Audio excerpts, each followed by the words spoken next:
The Proverbs of Solomon, the son of David, king of Israel, to know wisdom and instruction, to perceive the words of understanding, to receive the instruction of wisdom, justice, judgment, and equity, to give subtlety to the simple, to the young man knowledge and discretion.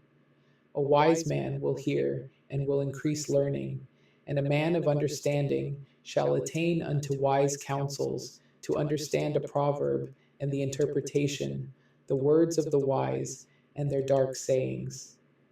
The fear of the Lord is the beginning of knowledge, but fools despise wisdom and instruction. My son, hear the instruction of thy father, and forsake not the law of thy mother, for they shall be an ornament of grace unto thy head, and chains about thy neck. My son, if sinners entice thee, consent thou not. If they say, come with us, let us lay wait for blood. Let us lurk privily for the innocent without cause.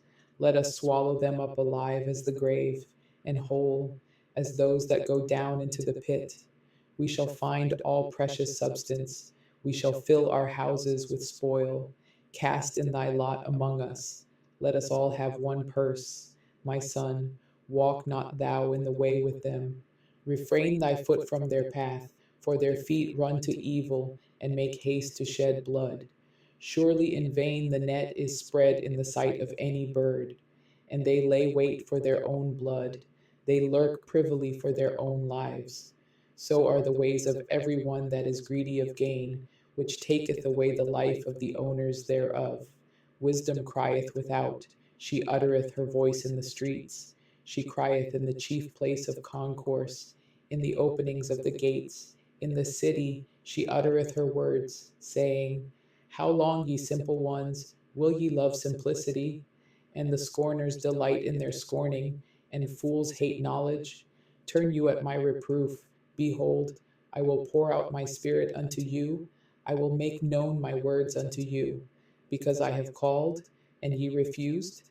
I have stretched out my hand, and no man regarded.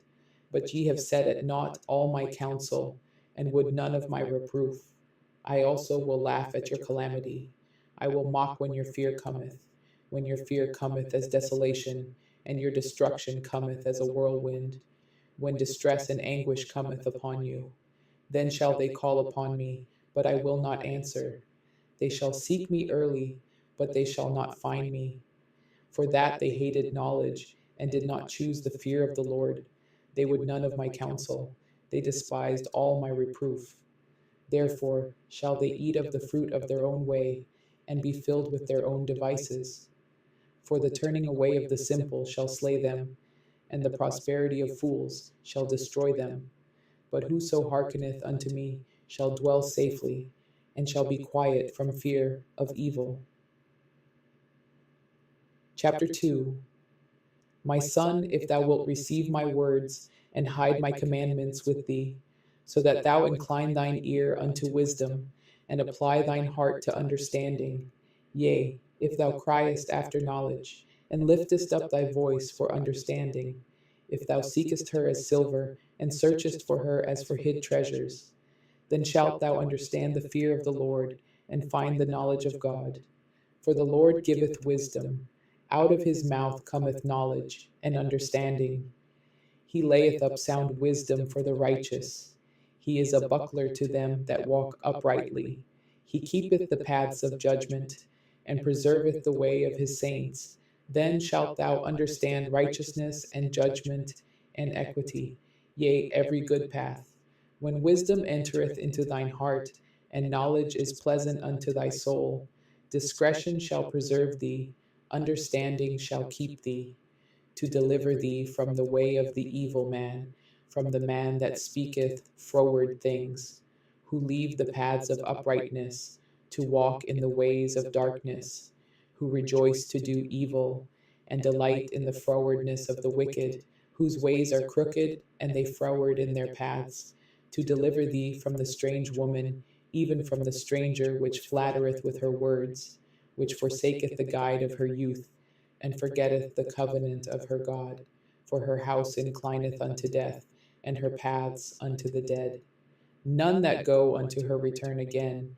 neither take they hold of the paths of life, that thou mayest walk in the way of good men, and keep the paths of the righteous. For the upright shall dwell in the land, and the perfect shall remain in it. But the wicked shall be cut off from the earth, and the transgressors shall be rooted out of it.